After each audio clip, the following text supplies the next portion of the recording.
finalmente, nosso dia hoje, vendo a revisão da semana da aprovação da cirurgia geral. Eu sou Amir Kellner, pelas próximas 2 horas, discutir a cirurgia pediátrica. Vamos passear na cirurgia geral e vamos chegar. Então, vamos embora, vamos sem pressa aqui na maciota, começar aí, ó, a avaliação inicial do trauma. A rotina vai ser sempre assim, olha essa questão, tenta resolver e no final a gente volta já para discutir ela junto.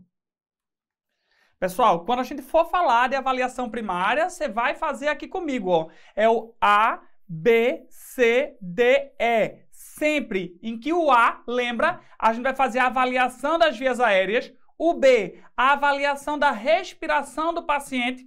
No item C, uma avaliação da circulação. No item D, uma avaliação neurológica no nosso paciente. E no item E, uma exposição completa dele, sempre evitando a hipotermia. Então vamos lá comigo, acorda A, B, C, D, E. Via aérea, respiração, circulação, neurológico e exposição com prevenção da hipotermia. No item A, nós vamos deixar nosso paciente com paciente em apneia, com rebaixamento do nível de consciência, aquele paciente com deformidade maxilofacial extensa, com a crepe estranho, ele pode precisar de uma via aérea definitiva. E só existem 4 dispositivos de via aérea definitiva, você vai lembrar aqui comigo. É o tubo orotraqueal, o tubo nasotraqueal, a cricotireoidostomia cirúrgica, e você precisa saber que a cricotireoidostomia por punção, ela não é uma via aérea definitiva, e a traqueostomia. Apenas esses 4 definitivos compõem aí o que a gente chama de uma via aérea definitiva. No item B, nós vamos fazer uma avaliação da respiração do nosso paciente, um oxigênio suplementar e oximetria contínua, lançando mão da semiotécnica torácica, lançando mão da inspeção, palpação, percussão e ausculta. No item C, nós vamos fazer a compressão dos sítios de sangramento, nós vamos fazer 1 litro de Ringer lactato para todo mundo, né? Nós vamos fazer a avaliação da pressão arterial a cada 5 minutos e a classificação do choque. É importante a gente lembrar que o acesso venoso é um acesso venoso periférico e a gente vai fazer, repito, 1 litro de cristalóide. Antigamente a gente fazia 2 litros, mas a gente sabe que atualmente não. 1 litro de cristalóide no acesso periférico. Agora, pensa aqui comigo, se você não conseguiu um acesso periférico no teu paciente, o que é que a gente vai fazer? A gente pode fazer em adultos a dissecção venosa. Em criança, o acesso intraósseo ele é excelente. E o acesso venoso central, olha aqui o que eu estou te dizendo, é uma conduta de exceção. A gente não faz acesso venoso central de rotina nos pacientes politraumatizados. No item D, nós vamos fazer a avaliação neurológica do nosso paciente com a escala de coma de Glasgow, e a escala de coma de Glasgow vai graduar para a gente ali o traumatismo crânioencefálico. Então, o que gradua um TCE em leve, moderado e grave não é um exame de imagem, não é um achado semiológico, não é, por exemplo, uma ressonância, não. O que disse um TCE é leve, moderado ou grave é a escala de coma de Glasgow. Se o paciente tem de 13 a 15 pontos no Glasgow, ele tem um TCE leve. Se ele tem de 9 a 12 pontos na escala de coma de Glasgow, ele tem um TCE moderado. E se ele tem de 3 a 8 pontos na escala de coma de Glasgow, eu vou dizer que ele é portador de um TCE grave. A gente vai fazer uma avaliação da abertura ocular, da resposta verbal e da resposta motora. E olha aqui comigo, a reatividade pupilar, se vier presente ali no enunciado, ela precisa ser levada em consideração. Um paciente que ele tem reatividade pupilar bilateral, ele não vai perder nenhum ponto na escala de coma de Glasgow. Se ele tem a reatividade pupilar unilateral, ele perde 1 ponto do Glasgow. E se ele não tem reatividade bilateralmente, ele vai perder 2 pontos da escala de coma de Glasgow. Então, muita atenção à reatividade pupilar. No item E, como a gente já conversou, exposição total do nosso paciente, né? Avaliar dorso períneo e controle da hipotermia. hipotermia. Vamos ver aqui então essa questão, o que é que ela trazia para a gente. Um paciente do sexo masculino, 22 anos de idade, sofreu um trauma, automóvel anteparo fixo, sendo ejetado do veículo. Então é um trauma aí, né, com uma grande energia cinética, um paciente tem uma grande chance de ter múltiplos traumas associados. Ele foi trazido pelo SAMU e olha o ABCDE que a questão vai trazer aqui pra gente a partir de agora. Ele está com colar cervical, prancha rígida e manta térmica, prevenindo a hipotermia. No pronto-socorro, ele tem múltiplas fraturas de face, equimose periorbitária bilateral, e você vai lembrar que se ele tem equimose periorbitária bilateral, sinal do Guaxinim, ou o famoso sinal de Battle, aquela equimose retroauricular, esse paciente tem uma maior chance de uma fratura de base de crânio. Se o paciente tem fratura de base de crânio, eu contraindico o tubo nasotraqueal. Isso é um detalhezinho que a gente explicou ao longo do ano. No item B, ele está saturando 90%, com máscara de 15 litros por minuto. No item B, ele tem um murmúrio vesicular bem distribuído, sem ruído adventício e uma respiração ruidosa. Frequência respiratória de 24. No item C, bulhas rítmicas e normofonéticas, abdômen flácido indolor, pelve estável, toque sem alterações. Frequência de 108, pressão 110/70, a frequência está um pouquinho aumentada. Glasgow de 12, pupilas isocóricas e fotorreagentes. Olha, a prova do SUS Bahia gosta de dar o detalhe da isorreatividade pupilar. Item E, múltiplas escoriações, e ele pergunta diante do quadro descrito. A primeira conduta terapêutica que deve ser tomada. Meus amigos, a gente não pode cair na ansiedade. A gente precisa fazer o ABCDE. Ora, se no item A ele já está com colar cervical e prancha rígida, o que é que eu preciso avaliar? Perfeito. Se ele tem uma via aérea definitiva. Ele diz na questão que o paciente tem múltiplas fraturas de face. Ele está dessaturando, apesar do oxigênio suplementar. O que é que ele precisa? Via aérea definitiva. Quais são as 4 vias aéreas definitivas que a gente conversou? Tubo oro, tubo naso, cricocirúrgica e traqueostomia. Qual é a principal sempre? Tubo orotraqueal. Ele poderia um tubo naso? Não, porque suspeita de fratura de base de crânio. Qual é a minha primeira conduta? Tá aí, intubação orotraqueal. Cite o fator de risco que pode dificultar a realização do tubo orotraqueal. O que é que pode dificultar? O meu paciente, ele tem múltiplas fraturas de face, como a questão traz aqui pra gente. Indique a conduta terapêutica alternativa, caso não seja possível indicar o tratamento indicado no item A. Se eu não puder fazer um tubo orotraqueal, o que é que eu vou fazer? Tubo naso? Não! Você não vai fazer tubo naso porque ele tem suspeita de fratura de base de crânio. O que é que eu faço depois? Cricotireoidostomia cirúrgica e, por último, traqueostomia. Tá aí a nossa questão completamente gabaritada. Dando sequência, vamos continuar aqui no trauma. Vamos falar de trauma de tórax, você já sabe. Tenta resolver e a gente discute já essa questão junto.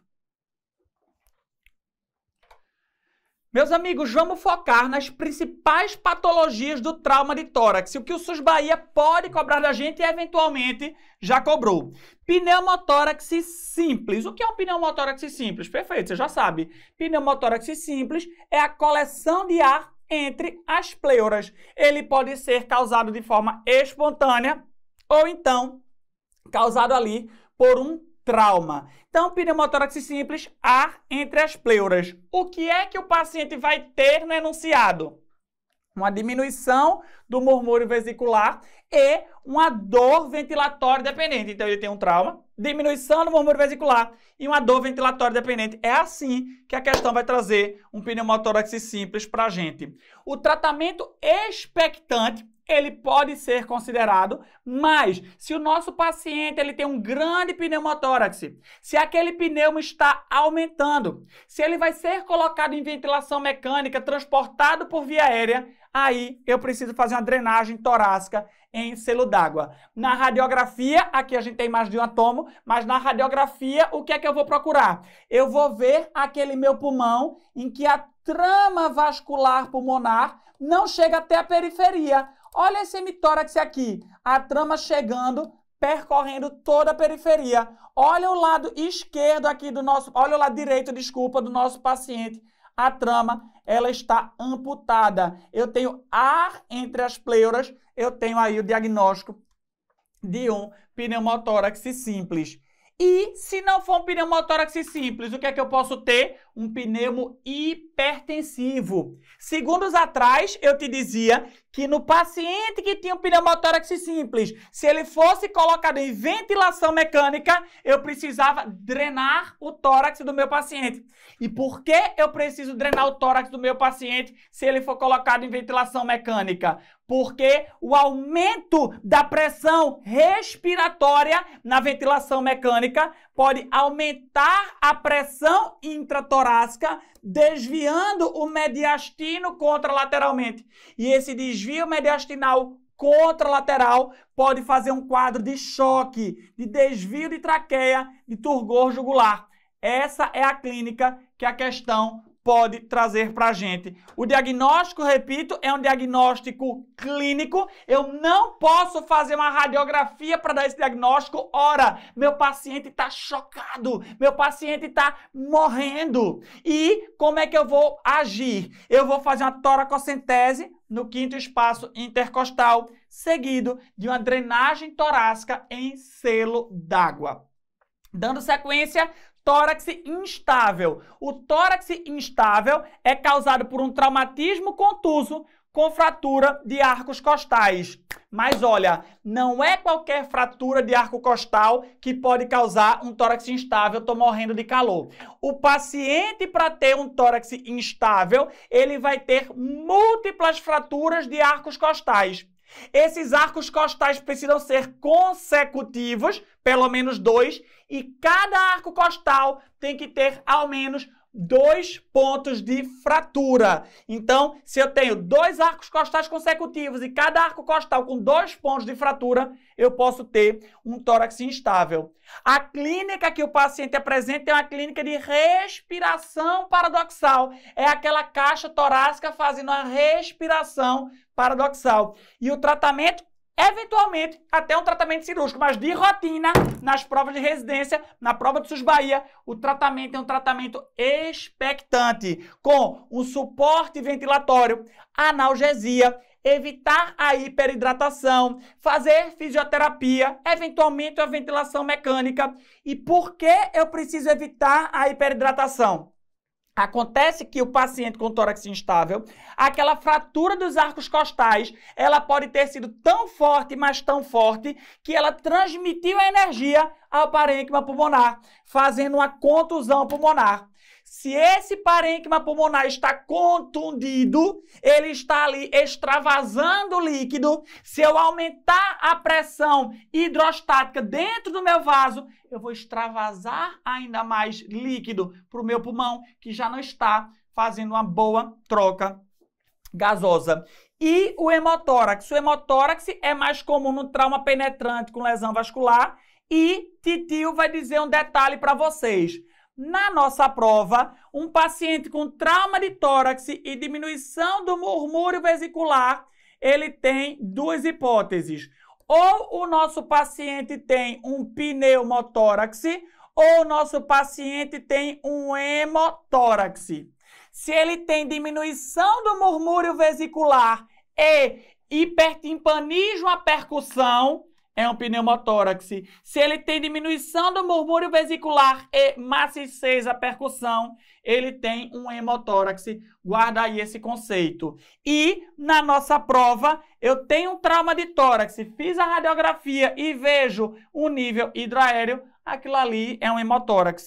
Quando aquele hemotórax é maciço, ou seja, eu tenho uma grande drenagem torácica, quando eu fizer ali a drenagem, ele vai indicar uma toracotomia. Vamos então dar uma olhada aqui na nossa questão. Homem, 20 anos, é trazido pelo SAMU, vítima de trauma motoanteparo. Dá entrada no PS com colar cervical e prancha rígida, referindo dor em hemitórax direito e falta de ar. Vamos ficar ligados se ele fala como é que está o murmúrio. Ao exame via aérea pérvia, mantido colar cervical. Está dessaturando, apesar do 2 suplementar. Murmúrio diminuído com crépitos em hemitórax direito. Frequência de 36, bulhas rítmicas e normofonéticas. Frequência cardíaca 98, pressão ok. Frequência está um pouquinho aumentada. Abdômen indolor à palpação, pelve estável, tórax em alteração. Glasgow de 13, pupila, repito, isocórica. Escoriações e dor à palpação do hemitórax direito. Fiz a radiografia. Vamos lá. Eu tenho pneumotórax? Não. A minha trama, ela está toda expandida. Eu tenho velamento dos seios costofrênico ou cardiofrênico? Não. Eu não tenho nem pneumo, nem derrame. Agora, olha melhor aquela radiografia do lado direito, que é o que a questão está dizendo para a gente. Uma costela fraturada, 2 costelas fraturadas, 3 costelas fraturadas. O que é que esse paciente tem? Hemotórax não, pneumo não, tamponamento cardíaco jamais. Ele tem um tórax instável. Vê que questão legal, que questão interessante. Prova do SUS Bahia, você sabe, gosta de botar exame de imagem e você, junto com a gente, vai gabaritar tudo que cair para vocês aí no final de semana. Vamos seguir falando aqui sobre trauma? Vamos embora. Mais uma questão agora sobre trauma de abdômen. Tenta resolver e Titio volta já para falar isso contigo. Amigos, vamos lá. Caiu trauma de abdômen, eu preciso lembrar o seguinte, o meu traumatismo, ele é contuso, ou seja, ele é fechado, ou ele é um trauma aberto? Se é um trauma contuso, é um trauma fechado, primeira víscera que se lesiona, lembra? É o fígado. E a segunda víscera, vem aqui comigo, é o baço. No traumatismo aberto, eu tenho que pensar o seguinte, arma de fogo, intestino delgado. Arma branca vai ser o quê? Vai ser o fígado novamente. Então, essa daí é a epidemiologia do trauma de abdômen. Quais são as indicações inequívocas de laparotomia no traumatismo abdominal? O paciente com irritação peritoneal, evisceração ou instabilidade hemodinâmica, esse paciente de cara tem indicação de laparotomia. Agora, a prova do SUS Bahia, ela pode dar sinais indiretos. Por exemplo, a hematêmese. Eu tenho um trauma de abdômen, eu estou vomitando sangue, eu tenho provavelmente uma perfuração de estômago, de intestino delgado. O meu paciente tem o sinal de Kerr, ele tem uma dor no ombro direito, ou o sinal de Lafon, uma dor no ombro esquerdo, ele tem provavelmente uma lesão intraabdominal. Ou meu paciente tem timpanismo, a percussão abdominal, ele tem lesão de víscera oca. Então fica ligado que a prova do SUS Bahia já deu aí sinais indiretos, né, que aquele paciente ele pode ter indicação de laparotomia. Pessoal, lesão por arma de fogo é cirurgia. O paciente levou um tiro na barriga, é cirurgia em 99% dos casos. E na lesão por arma branca, depende. Na lesão por arma branca, se aquela lesão é na região anterior ou lateral e eu não tenho evisceração, peritonite ou instabilidade hemodinâmica, dedinho na barriga do paciente. Se a lesão ela é no flanco ou no dorso do paciente e ele não tem evisceração, estabilidade e peritonite, o que é que eu faço?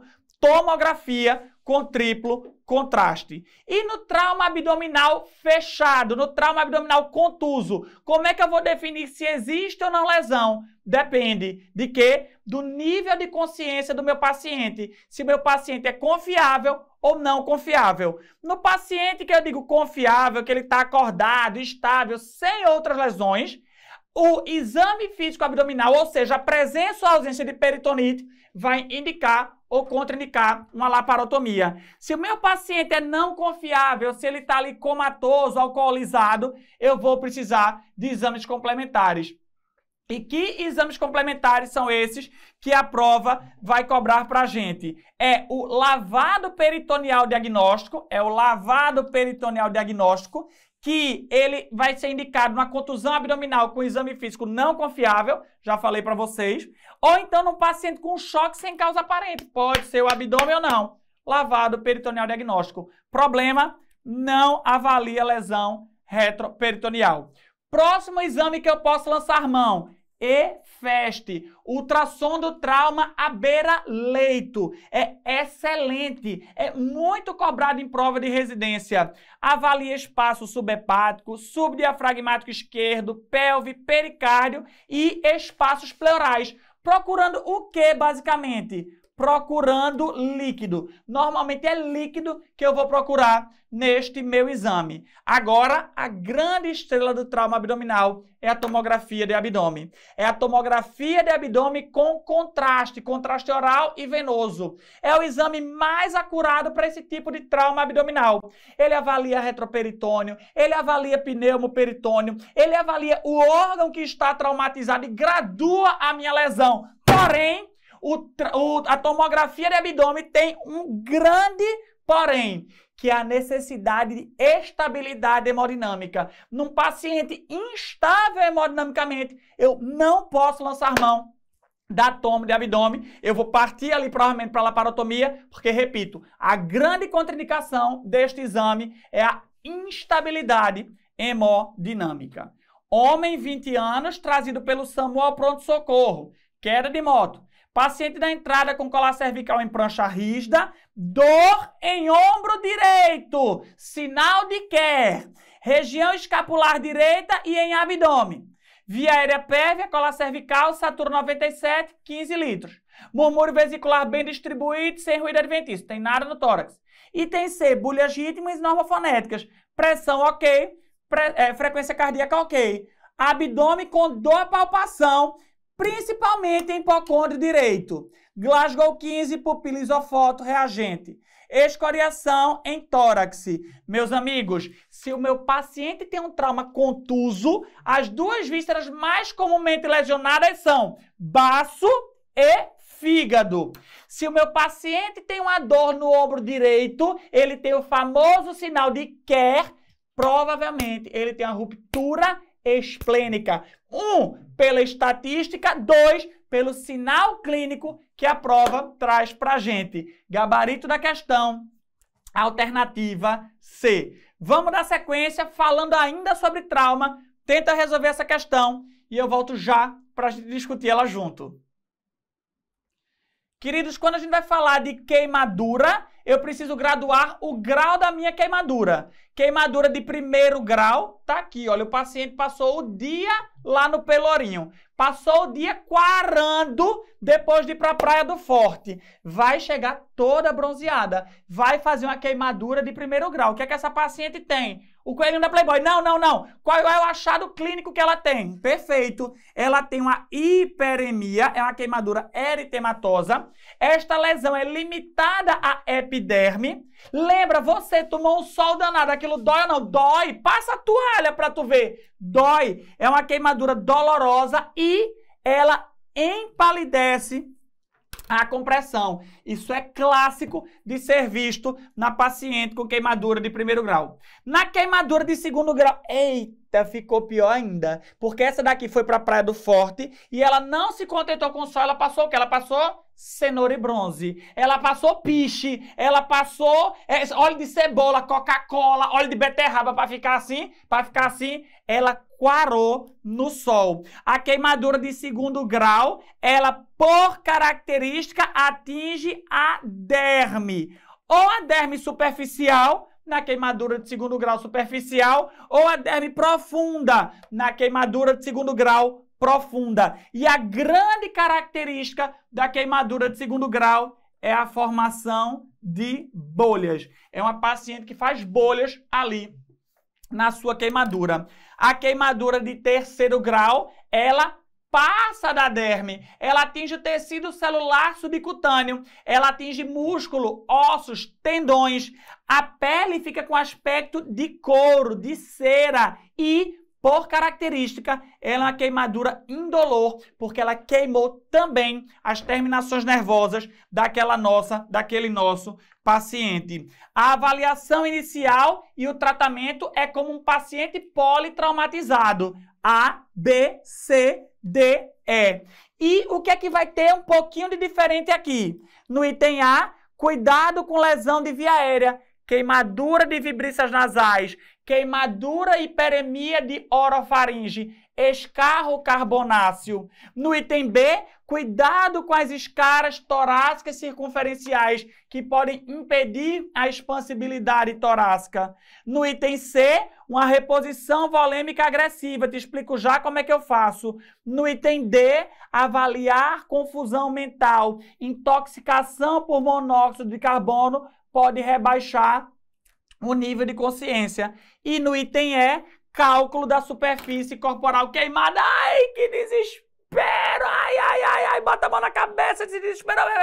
Mantenha, tire não. Por quê? Né, a regra dos 9 é, desespero, tá com a mão na cabeça, perfeito, mantenha. 9 membro superior direito, 9 membro superior esquerdo, 9 a cabeça, 18 tronco anterior, 18 tronco posterior, 18 cada membro inferior. Então, repete comigo, 9 membro superior direito, 9 membro superior esquerdo, 9 a cabeça. 18 tronco anterior, 18 tronco posterior, 18 cada membro inferior do nosso paciente. A reposição volêmica é feita pela fórmula de Parkland, modificada. O ATLE de 2018, 10ª edição, em vez de multiplicar 4 pelo peso pela superfície corporal queimada, ele mudou a constante para 2. Exceto em queimadura elétrica, por exemplo, eu mantenho a constante de 4. Mas, se não, a constante é 2 vezes a superfície corporal queimada, vezes o peso. E aquele volume que eu vou repor para o meu paciente é 50% nas primeiras 8 horas,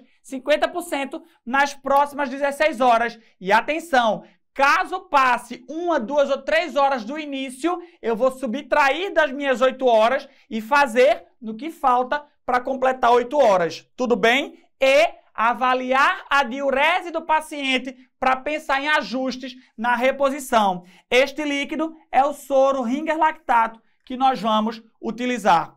Tratamento de queimadura de primeiro grau, cuidado local. Segundo grau, desbridamento e curativo. Terceiro grau, provavelmente vai necessitar de enxertos e retalhos. Vamos agora para a nossa questão. Paciente do sexo feminino, 30 anos, queimadura após explosão de botijão de gás dentro da cozinha. Há 1 hora. É trazida ao Hospital Geral pelo SAMU, tem uma via aérea pérvia, hiperemia em orofaringe. Cuidado, queimadura de via aérea. Murmúrios vesiculares diminuídos em base à direita, ronco bilateral. Bolhas rítmicas, normofonéticas. Vamos calcular a superfície corporal queimada do nosso paciente. A gente lança a mão das queimaduras de segundo e terceiro grau para o cálculo da superfície corporal queimada. Queimadura de primeiro grau, ela não entra.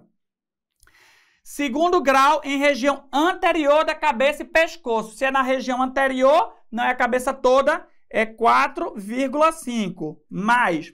Região anterior do tronco. Região anterior do tronco é 18. Mais. Região anterior do membro superior esquerdo. O membro superior esquerdo todo vale 9. A região anterior vale 4,5. Queimadura de terceiro grau em região anterior e posterior do membro superior direito. Então, mais 9. Então, vamos ver. 4,5 mais 4,5, 9. 9 mais 9, 18. Mais 18, 36. 36% de superfície corporal queimada. 36%, então vamos, peso vezes superfície corporal queimada vezes 2. Qual é o peso? 60 vezes superfície corporal queimada, 36, vezes 2. Quanto é que dá isso de cabeça? Deixa eu ver de cabeça aqui pra gente. Cadê? Aqui. 60 vezes 36 vezes 2. Dá 4.320 ml.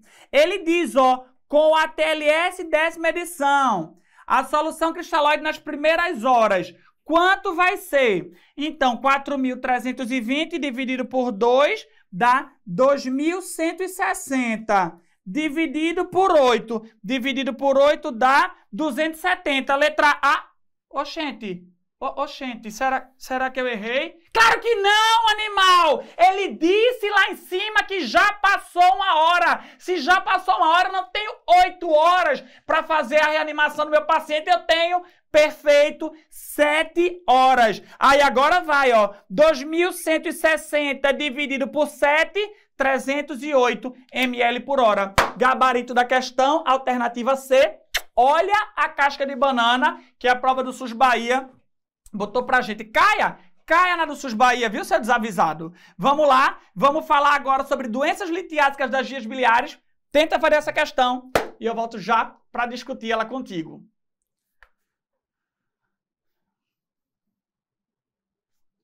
Meus amigos, colelitíase, pedra na vesícula biliar. Quais são os fatores de risco? É o FAT, é o family, é o forte e é o female. São os 4 Fs. É a mulher, a partir da 4ª década de vida, ali depois dos 30 anos de idade, mais cheinha e com muitos filhos. O quadro clínico da colelitíase é assintomática na maioria absoluta dos pacientes, 80% é completamente assintomática. Agora, quem tem sintoma tem uma dor no hipocôndrio direito, normalmente aguda, que dura até 6 horas e passa com analgésicos simples, tendo a característica de ser recorrente e pós-alimentar. O diagnóstico é feito por ultrassom. Se sintomático, opera. Se é sintomático, normalmente a gente expecta. Acontece que aquele cálculo, ele pode impactar no infundíbulo, no ducto cístico e fazer uma inflamação da vesícula biliar. Se inflamou, eu chamo agora de colecistite aguda.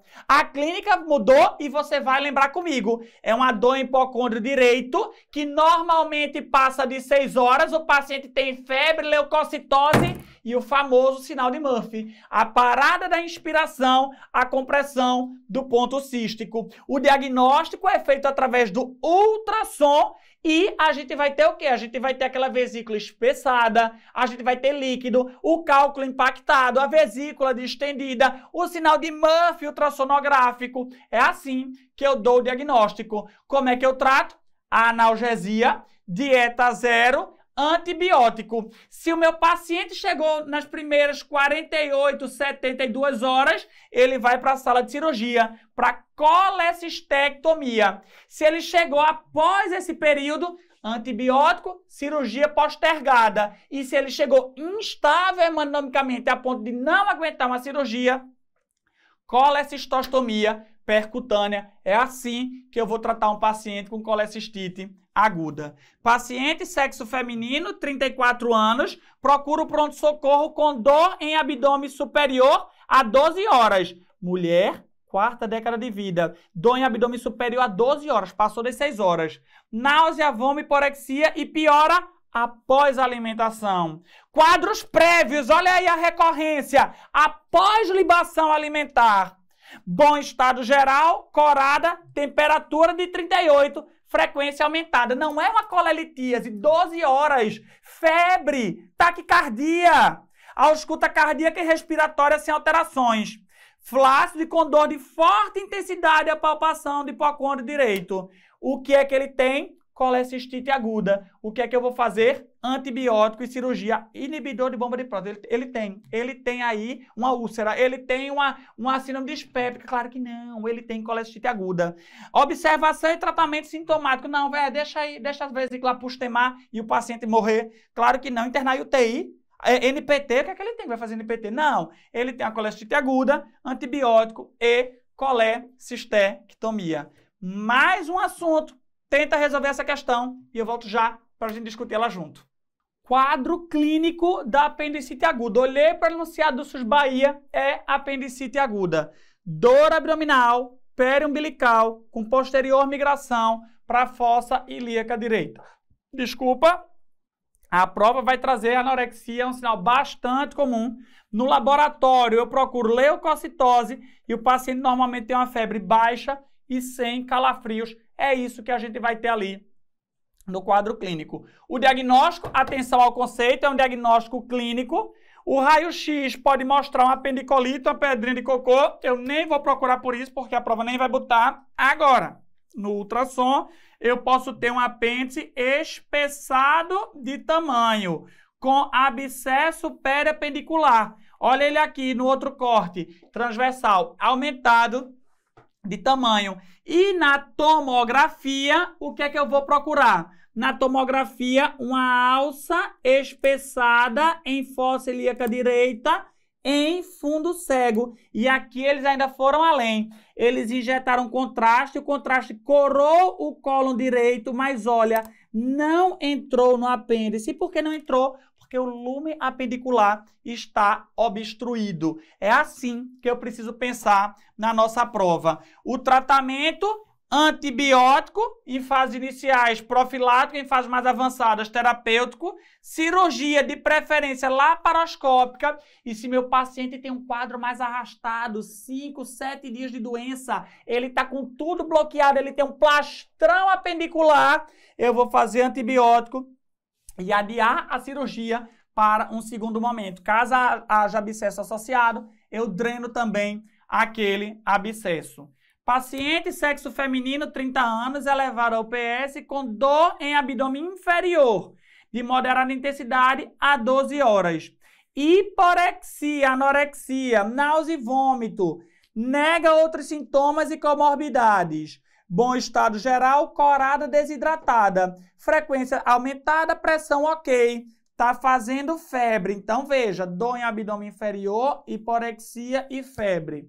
Ausculta cardíaca e respiratória sem alteração, abdômen distendido, ruído um pouco aumentado. Dor, que é que ele tem ali, ó? Dor, a palpação no hipogástrio, Giordano negativo, ou seja, ele não tem uma pielonefrite. No laboratório, leucócitos aumentados, que é mais que ele tem? O leuco tem aqui, ó, na sumário de urina aumentado, hemácia aumentada. Fez a tomografia, vamos procurar um achado nessa minha tomografia. O que é que minha paciente tem? Minha paciente tem um apendicolito. Minha paciente tem aqui, olha, um apendicolito. E ela tem uma alça aqui em fundo cego, distendida, aumentada de tamanho. O que é isso? Isso é uma apendicite aguda. O que é que eu faço? Vou internar e vou operar a minha paciente. A história de 12 horas, ela não tem nenhuma complicação ali, nenhum abscesso que me impeça de operar, nenhum plastrão. O tratamento é laparotomia para apendicectomia. Prescrever antibiótico e internar? Não. Antibiótico para caso oral? Não. Metotrexato, se não é uma gestação ectópica rota, se não é uma gestação ectópica para fazer metotrexato. Rota não, né? Isso não é uma gestação ectópica para fazer metotrexato. De fato, o tratamento é o tratamento cirúrgico, gabarito da questão, alternativa D de dado. Falamos de colecistite aguda, apendicite aguda, vamos seguir no abdômen agudo, falando da diverticulite aguda. Tenta resolver essa questão e eu volto já para a gente discutir ela junto. Amigos, doença diverticular. Não confunda doença diverticular com diverticulite. A doença diverticular é a presença de pseudodivertículos, divertículos falsos, ao longo da minha região colônica. O reto, por definição, não tem a presença de divertículos. Eles são mais comuns no cólon sigmoide e quanto mais eu me aproximo do seco, menos frequente eles vão ficando.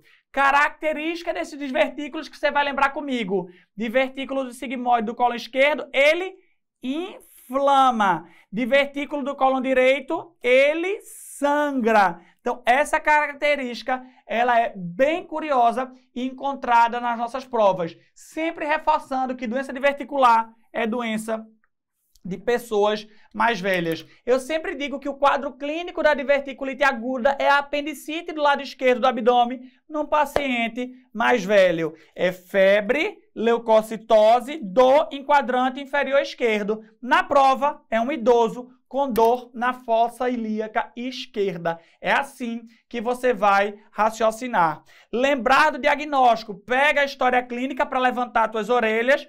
Tomografia é o grande exame. Ele confirma a doença e ele mostra o grau em que o paciente se apresenta.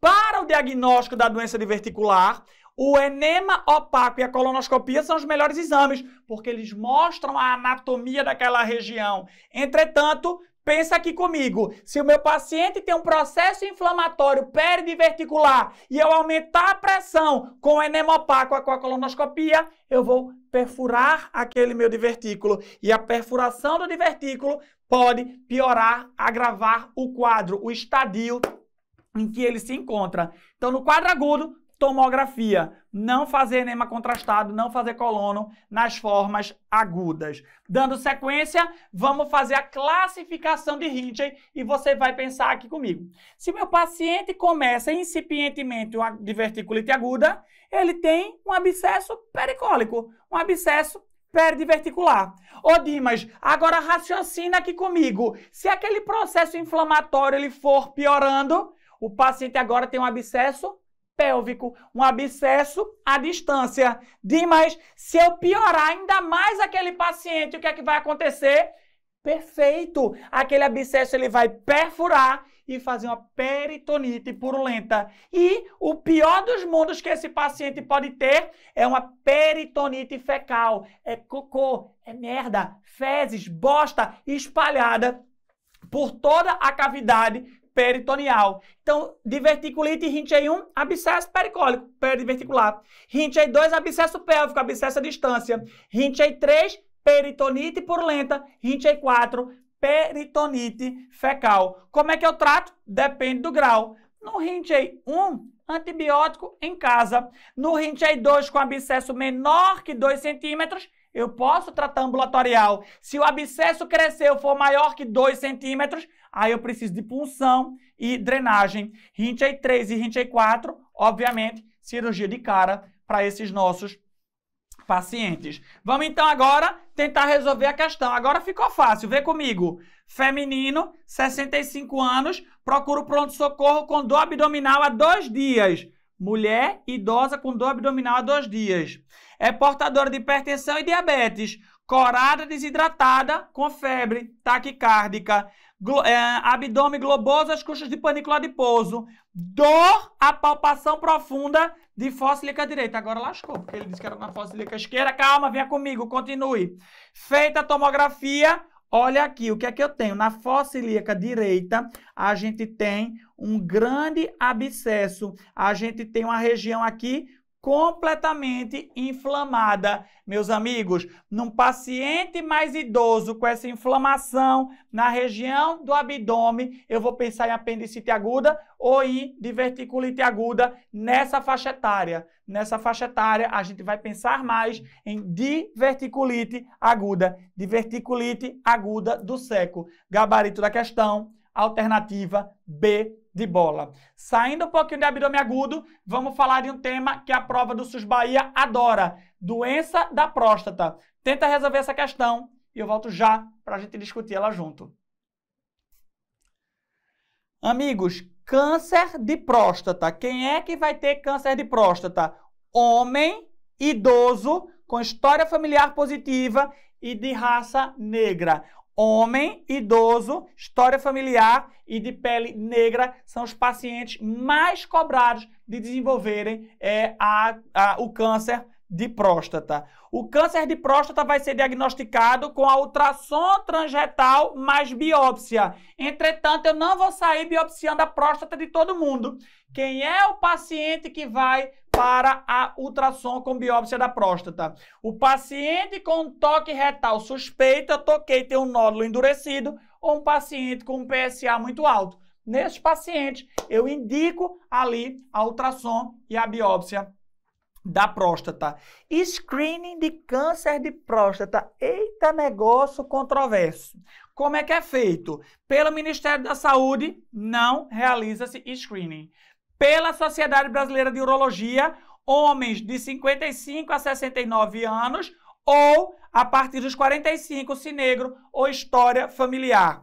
Individualizar. Sempre levar fatores e riscos para o nosso paciente e deixar que ele decida sobre o seu screening, se ele vai ou não vai fazer o seu screening. Isso aqui talvez seja o mais importante.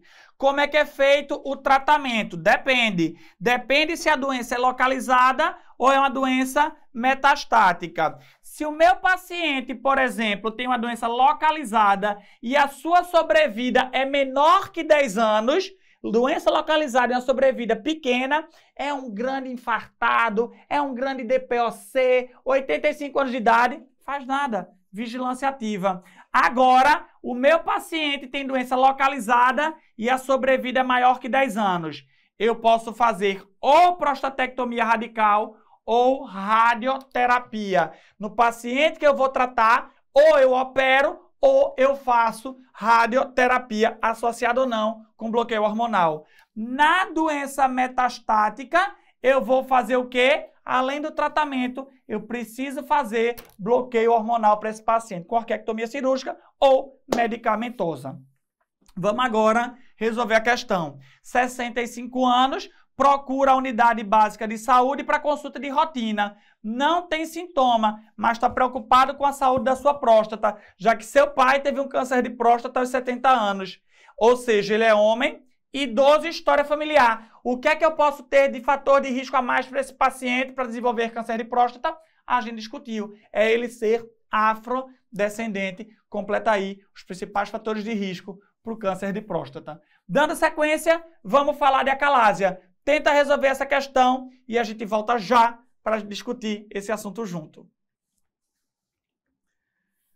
Amigos, acalásia. Acalásia é o não relaxamento. É o não relaxamento do esfíncter esofagiano inferior. Ou seja, eu tenho esfíncter esofagiano inferior que não relaxa, e ele não só não relaxa, como a sua pressão basal, como o seu tônus basal está aumentado. O meu paciente, quando ele tiver essa alteração no esfíncter esofagiano inferior, eu vou ter um aumento da pressão intraluminal, uma dilatação esofágica e, no fim de tudo, uma total peristalse do seu corpo esofágico. A doença acalásia ela pode ser idiopática ou secundária à doença de Chagas, principalmente em regiões endêmicas. Qual é o quadro clínico? Disfagia, regurgitação e perda de peso. Na prova, disfagia, regurgitação e perda de peso ou é acalásia ou é neoplasia de esôfago. Titio, diga, como é que eu vou saber se é acalásia ou disfagia? Se é acalásia, desculpa, ou câncer de esôfago? Porque a clínica é muito parecida. O que vai diferenciar é a velocidade com que os sintomas se manifestam. Quando eu tenho disfagia, regurgitação e perda de peso lentamente progressivas, pense em acalásia. Rapidamente progressivas, pensa aí em neoplasia.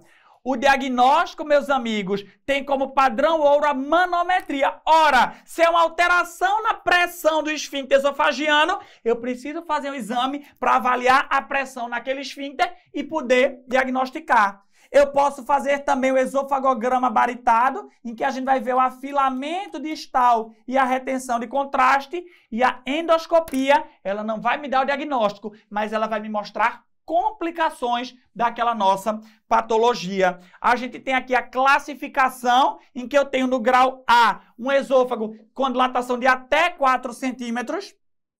No grau 2, a gente tem uma dilatação de 4 a 7 centímetros. No grau 3, uma dilatação de 7 a 10 centímetros. Desculpe, no grau 4, a gente tem uma dilatação maior que 10 centímetros. Uma perda do eixo esofagiano, um esôfago que começa a deitar, começa a repousar sobre o diafragma. É o famoso dólico mega esôfago. E aqui eu coloco como é feito o tratamento. O tratamento é feito de acordo com o grau. E como é que eu faço? Grau 1, tratamento clínico. Grau 2, tratamento endoscópico, dilatação endoscópica em casos refratários, eu posso fazer a cardiomiotomia a Heller. No grau 3, o tratamento é cirúrgico, cardiomiotomia a Heller, ou então tratamento endoscópico com a POIM, explico já como é que funciona. E no grau 4, esse esôfago não serve para mais nada. Esofagectomia. E aqui está um exemplo da POIM, que é a cardiomiotomia endoscópica. Em vez de eu operar meu paciente, eu faço a ruptura ali da musculatura através da endoscopia. 52 anos de idade, homem, há 8 meses, disfagia, ora para sólido, ora para líquido. Refere piora dos sintomas nos últimos meses, com perda de 5 quilos. É uma disfagia lentamente progressiva, não está tão rápido não. Rápido eu vou pensar ali, ó, em 30 dias, 60 dias. Aqui eu tenho 8 meses. Não tem febre, não tem outras queixas. Regular estado geral emagrecido, abdômen escavado, indolor à palpação. Ritmo cardíaco regular, sem sopro, sem nada. A ausculta respiratória, também nada. Ele diz aí que o pescoço do paciente é um pescoço ok, Mallampati 2. E aqui a gente tem o esofagograma baritado. O que é que eu tenho?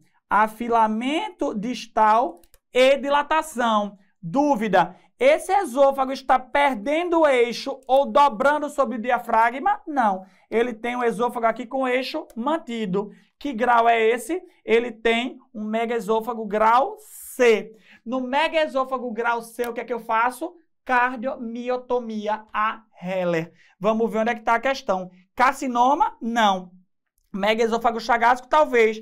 Carcinoma? Não. E aí? Esofagectomia ou cardiomiotomia? Cardiomiotomia porque ele tem o grau C e não o grau D deste megaesôfago. Gabarito da questão, alternativa B de bola. Estamos ali no esôfago, desce mais um pouquinho e chega aqui no câncer de estômago. Tenta resolver essa questão e eu volto já para a gente discutir ela junto.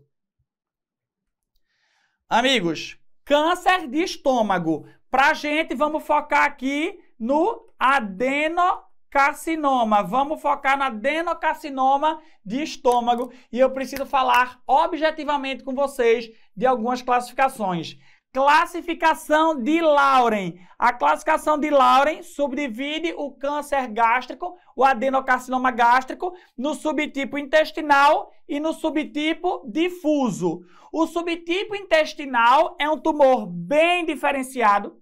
Ele é mais comum. A microscopia, lembra comigo, as células têm um padrão glandular. Ele acomete mais homem idoso e tem o melhor prognóstico. O subtipo difuso é aquele, ó, que lasca o paciente. Ele é indiferenciado. A microscopia, células Yannet-Cinet, acomete pacientes mais jovens e tem um pior prognóstico. É isso que a gente precisa lembrar para a nossa prova. Mais uma classificação, classificação endoscópica, macroscópica de Bormann. Eu olhei o tumor através da endoscopia e eu vou fazer a sua classificação. Subtipo 1 é um tumor polipoide. Subtipo 2 é o tumor ulcerado com bordas elevadas. O subtipo 3 é o tumor úlcero infiltrativo. E o subtipo 4 é o tumor infiltrativo difuso. É a linite plástica. É aquele estômago que ele não distende mais por causa da infiltração tumoral. O diagnóstico, endoscopia e biópsia. E o exame baritado pode auxiliar, mas eu preciso biopsiar para poder ter ali, né, a peça e fechar o diagnóstico. Como é que eu vou fazer o estadiamento? Exame físico, procurando aí sinais de metástase e distância, linfonodo de Wischel, linfonodo de Irish, linfonodo da irmã Maria José, tumor de Krukenberg, prateleira de Blammer preenchida, procurar sinais de doença avançada à distância. Ultrassom endoscópico é a melhor maneira de fazer o estadiamento T e o estadiamento N. A tomografia de tórax e de abdômen procura metástase da distância e a videolaparoscopia é excelente e deve ser realizada para avaliação de implantes peritoneais e na superfície hepática. O tratamento é feito com a gastrectomia total ou subtotal associada à linfadenectomia D2. Para tumores proximais ou tumores indiferenciados, gastrectomia total. Para tumores distais e bem diferenciados, a gente faz a gastrectomia subtotal. Gastrectomia parcial nunca para câncer de estômago. Mulher, 65 anos de idade, procura um ambulatório de cirurgia com queixa de azia e empachamento. A síndrome dispéptica há 5 meses.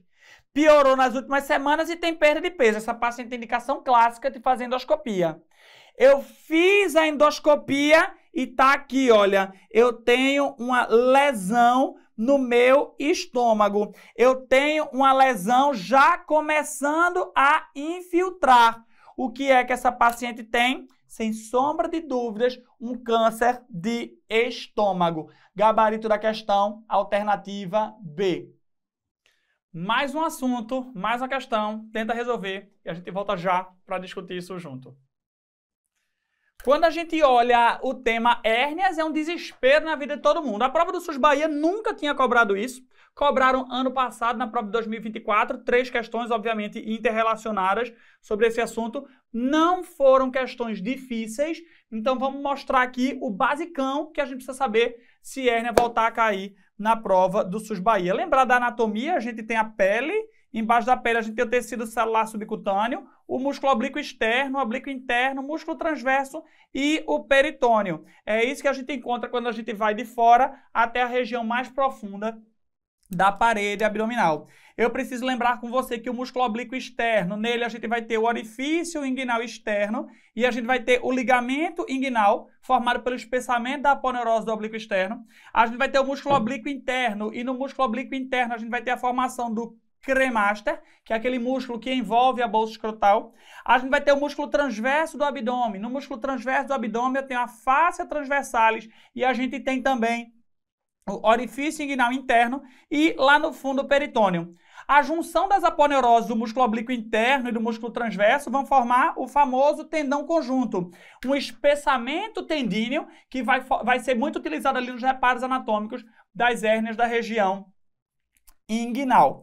Eu falei para você do anel ou orifício inguinal externo no músculo oblíquo externo e do anel orifício inguinal interno no músculo transverso do abdômen. Esses dois orifícios vão delimitar o canal inguinal. O canal inguinal é uma estrutura tridimensional que dá passagem ao funículo espermático e ao nervo íleo inguinal. Dentro do canal inguinal, pelo canal inguinal, através do orifício inguinal interno, vêm as hérnias inguinais indiretas. As hérnias indiretas, ela vem pelo anel inguinal interno.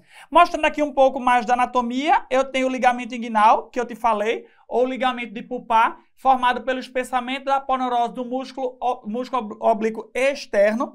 Abaixo do ligamento inguinal, eu tenho o canal femoral, onde se insinuam as hérnias femorais. Acima do ligamento inguinal, a gente tem a região onde se insinuam as hérnias inguinais diretas e indiretas. E quando a gente fala de hérnia inguinal direta e indireta, eu já te disse que a hérnia inguinal indireta vem pelo anel inguinal interno. E as hérnias inguinais diretas, elas se insinuam diretamente no triângulo de Hesselbach. O triângulo de Hesselbach, que é formado por 3 estruturas, obviamente, que são o ligamento inguinal, ou ligamento de Pupá, a borda lateral do músculo reto abdominal e os vasos epigástricos inferiores. No triângulo de Hesselbach, eu tenho as hérnias diretas e fora do triângulo de Hesselbach, as hérnias indiretas. E eu vou ver o seguinte, lateralmente aos vasos epigástricos inferiores estão as hérnias indiretas e medialmente aos vasos epigástricos inferiores, as hérnias diretas. Então, a hérnia direta, ela vem diretamente no triângulo de Hesselbach e as hérnias indiretas, elas vêm pelo anel inguinal interno. Pessoal, a hérnia indireta é a hérnia da infância. E entre a hérnia direta e indireta, a hérnia indireta é a que mais, encacera.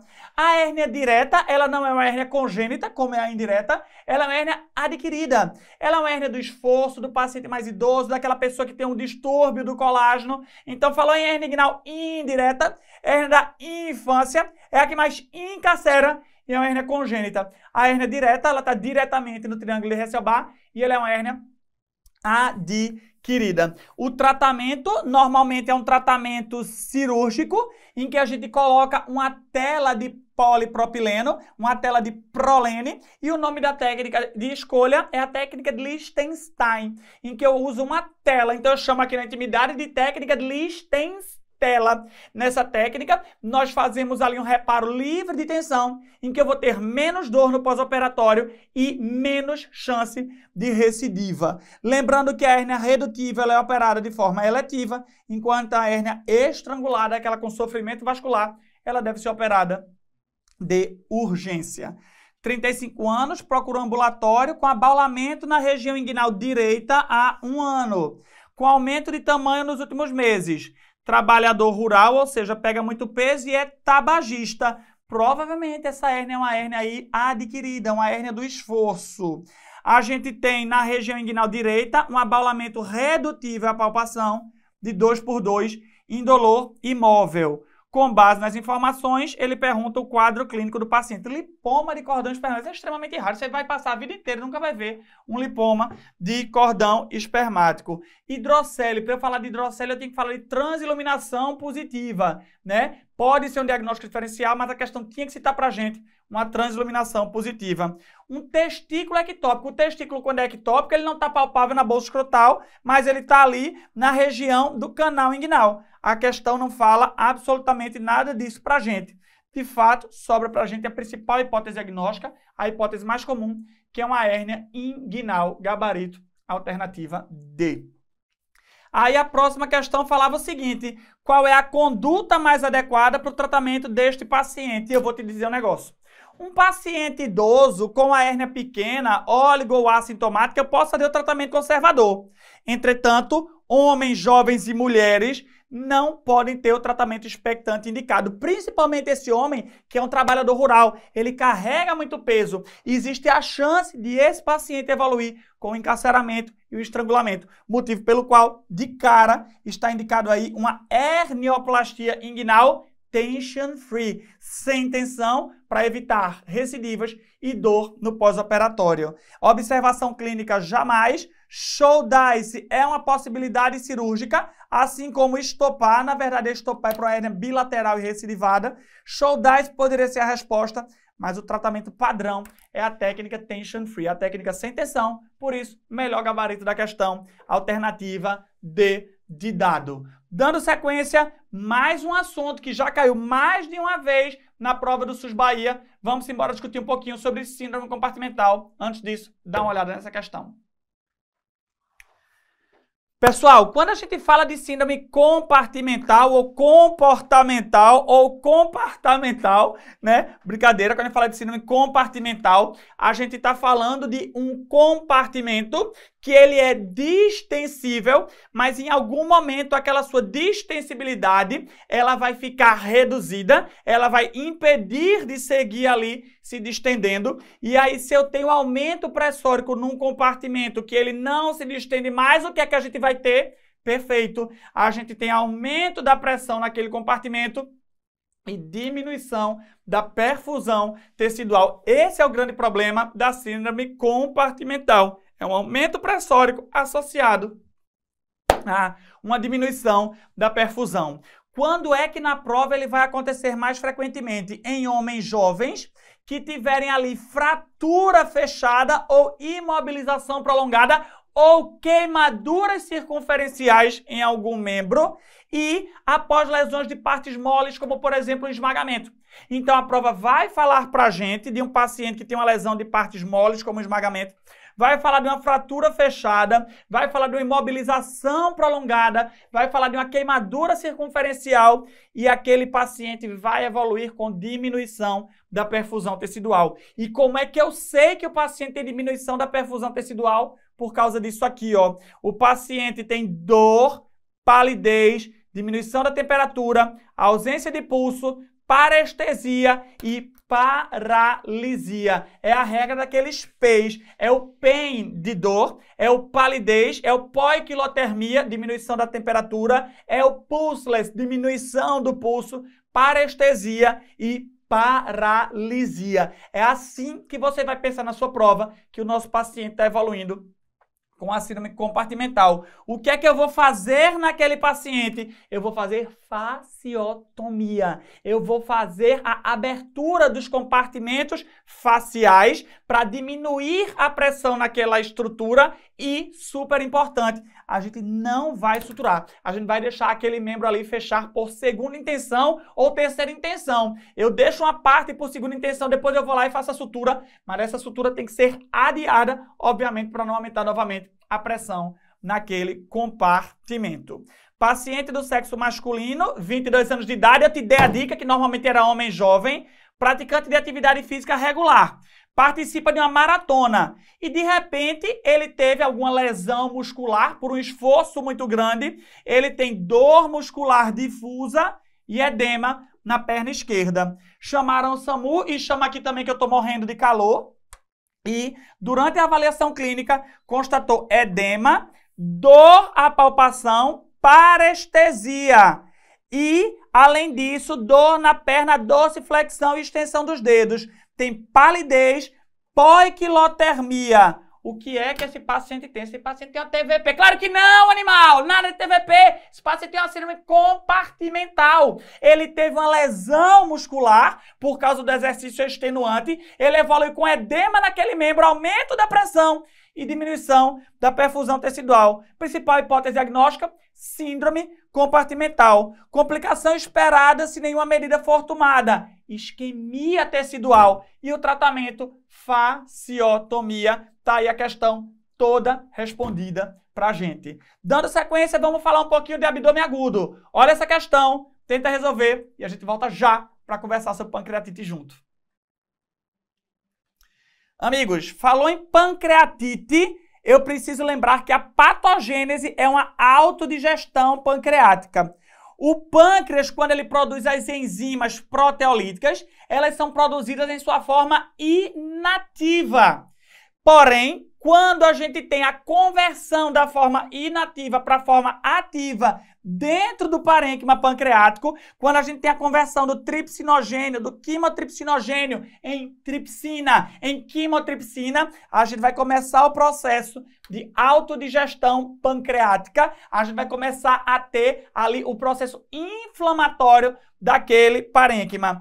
A principal etiologia da pancreatite aguda é a litíase biliar. É um cálculo que estava na vesícula, migrou, obstruiu transitoriamente o ducto pancreático principal, foi-se embora, mas deixou lá uma pancreatite aguda. E a segunda principal causa é a etiologia alcoólica. Outras causas como drogas, parasitoses, autoimune, neoplasia, manipulação endoscópica também são possíveis, porém, as principais são litíase biliar e alcoolismo. O quadro clínico da pancreatite aguda é clássico na nossa prova. É um paciente com dor abdominal em barra, em faixa e irradiada para o dorso, associado a vômitos de repetição. O nosso paciente pode apresentar icterícia, não é tão comum, mas pode, e não é por uma obstrução litiásica, porque eu te disse que aquele cálculo, ele migrou na maioria absoluta dos casos.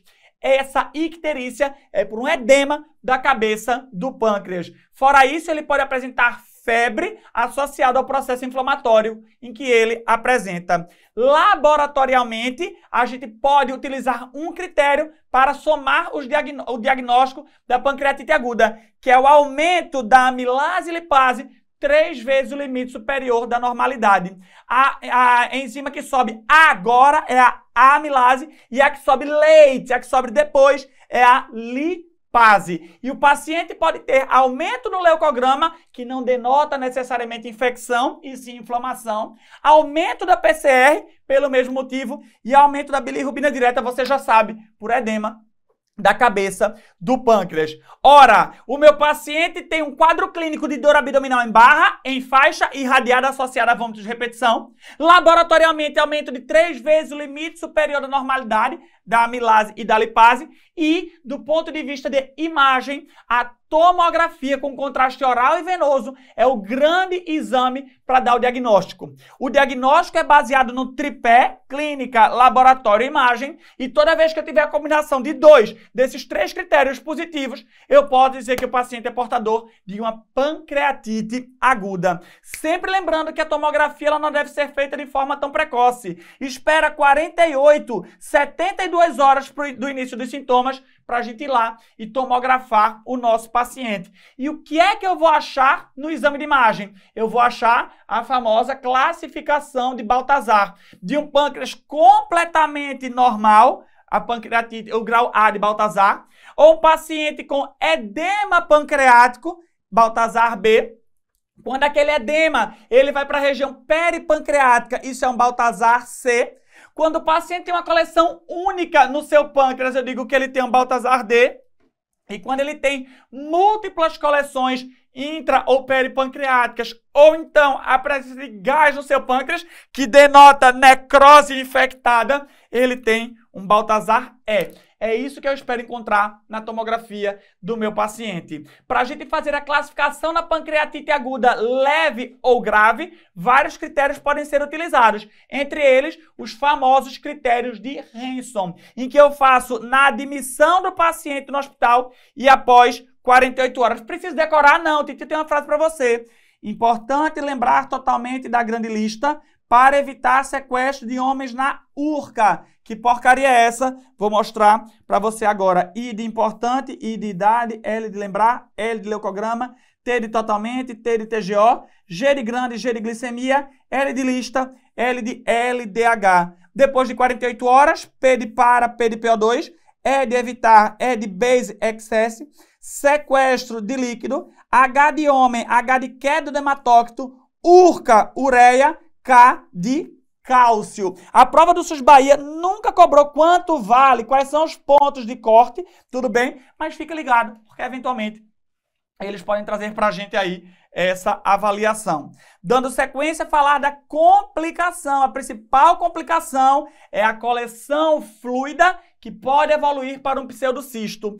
O pseudocisto é uma complicação tardia. Aliás, a mais frequente das complicações ocorre após 4 a 6 semanas de um episódio inicial de uma pancreatite aguda e é uma organização peripancreática daquele processo inflamatório. A sua cápsula é fibrosa e não a cápsula epitelial, motivo pelo qual eu chamo isso de uma pseudocisto e não um cisto verdadeiro. O critério temporal precisa ser respeitado e a clínica do paciente é um paciente que evolui com empaixamento, com obstrução, com novo aumento de amilase e lipase após algumas semanas de um quadro de pancreatite aguda. O tratamento é baseado na sua forma. Nas formas leves, dieta zero, analgesia e hidratação. Nas formas graves, associe medidas de suporte. O antibiótico não é feito de rotina. Apenas na presença de necrose infectada, esse paciente ele vai fazer um grande déficit nutricional, motivo pelo qual eu preciso ofertar um suporte nutritivo e, nas causas litiásicas, a colecistectomia deve ser feita tão precocemente o processo inflamatório esteja resolvido, de preferência ainda naquele mesmo internamento. Agora, uma doença que tem o mesmo nome, mas não tem nada a ver com a pancreatite aguda, é a pancreatite crônica. A pancreatite crônica, ela tem como principal etiologia, não a etiologia biliar, mas a etiologia alcoólica. Esses pacientes, eles vão fazer, devido aos múltiplos processos inflamatórios, eles vão evoluir com calcificação, atrofia e dilatação ductal, a tomografia. O exame com maior acurácia para diagnóstico é o ultrassom endoscópico e esses pacientes evoluem com insuficiência pancreática, motivo pelo qual a gente deve repor suas enzimas e avaliar o tratamento cirúrgico nas formas em que o paciente tem dor refratária e dilatação ductal. Vamos agora então ver a nossa questão. 40 anos, procura atendimento médico com queixa de dor abdominal em epigástrio, irradiada para o dorso. Dor abdominal irradiada para o dorso há 2 anos. Então não é uma pancreatite aguda, né? Recorrente não é uma pancreatite aguda. neste período, refere que perdeu 15 quilos e diarreia pastosa. Meus amigos, o que é isso? Perda de peso e diarreia. Isso é uma síndrome desabsortiva. De antecedente, ele é tabagista e etilista. Emagrecido, descorado, anictérico, acianótico, afebril. Frequência e pressão normais, pesando 50 quilos. Ele tem aí, pessoal, uma discreta dor à palpação de epigástrio. Frente ao quadro clínico, vamos resolver a nossa questão. A hipótese diagnóstica mais provável e sua etiologia. Ele deve ter mais provavelmente uma pancreatite crônica de etiologia alcoólica. 2 medidas terapêuticas não farmacológicas que devem ser recomendadas nesse momento. Ora, suspender o álcool e suspender o tabagismo. Cite 2 medidas terapêuticas farmacológicas que devem ser instituídas. Ele tem dor? Tem. Analgésico. Ele tem síndrome desabsortiva? Tem. Reposição de enzimas pancreáticas. Então tá aí, olha, a resposta da nossa questão. Quer ver um tema que cai muito na prova do SUS Bahia? Tá aqui, mostro para vocês. Tenta resolver e a gente discute já esse assunto junto. Dentre as complicações pós-operatórias relacionadas à cirurgia, tem uma em especial que a prova do SUS Bahia adora, que é a deiscência de anastomose. Que é isso? Paciente fez uma gastrectomia, eu preciso refazer o trânsito gastrointestinal. Eu vou fazer uma anastomose. Paciente teve uma perfuração, uma ressecção de um segmento intestinal. Eu vou fazer uma anastomose. Paciente teve um tumor de reto, fez uma reto-sigmoidectomia. Eu vou fazer uma anastomose. Choque, independente da causa, com desnutrição ou imunossuprimidos, tem ali os principais fatores de risco para o desenvolvimento de uma deiscência. E quando é que eu vou me ligar na minha prova que o meu paciente ele tem uma deiscência? A questão ela vai te dizer. O meu paciente estava bem, de repente começou a fazer um ataque cardíaco. No pós-operatório começou a fazer uma leucocitose, um aumento do PCR. Após 48 horas do procedimento cirúrgico, ele começou a fazer febre. Ou ele tem peritonite, instabilidade hemodinâmica, dor à descompressão abdominal. Toda vez que a questão trouxer, este quadro clínico, fica ligado, que provavelmente ele está falando de uma deiscência da anastomose. E como é que eu vou fazer a minha conduta? Ora, se o meu paciente ele está estável hemodinamicamente e com sua cavidade abdominal drenada, nós vamos manter o dreno fazer antibiótico. Se o meu paciente tiver peritonite ou instabilidade, aí não tem dreno certo, não tem antibiótico certo. O tratamento é a cirurgia, ok? Vamos então dar uma olhada nessa questão aqui. Paciente do sexo masculino, 40 anos de idade, está no 4º dia de pós-operatório de uma gastroplastia para obesidade mórbida. Na gastroplastia Y de Roux, eu tenho anastomose. Eu tenho uma gastrojejuna anastomose e uma entero-anastomose. Ele evolui no 4º dia com dor abdominal, hiporexia, náusea e vômito. É diabético e hipertenso. Ele está fazendo febre e está taquicárdico. No exame abdominal, ele tem dor à palpação profunda e dor à descompressão brusca. Este paciente tem o quê? Certamente uma deiscência de uma das suas anastomoses. Eu te digo logo, a gastrojejuno é a que mais vaza nessa situação. O meu paciente, ele está drenado? Não. Ele tem peritonite? Tem. O que é que eu vou fazer para esse paciente? Sem sombra de dúvidas, laparotomia exploradora para avaliar a deiscência e propor a melhor conduta. Gabarito da questão, alternativa A. Outra questão super recente que segue o mesmo raciocínio, dá uma olhada aqui comigo. 35 anos, 3º dia de pós-operatório de colestectomia por vídeo. No 3º dia ela tem febre e dor em hipocôndrio direito. Aceita a dieta via oral. Temperatura fazendo febre, frequência ok, temperatura ok. Dor à palpação de hipocôndrio direito.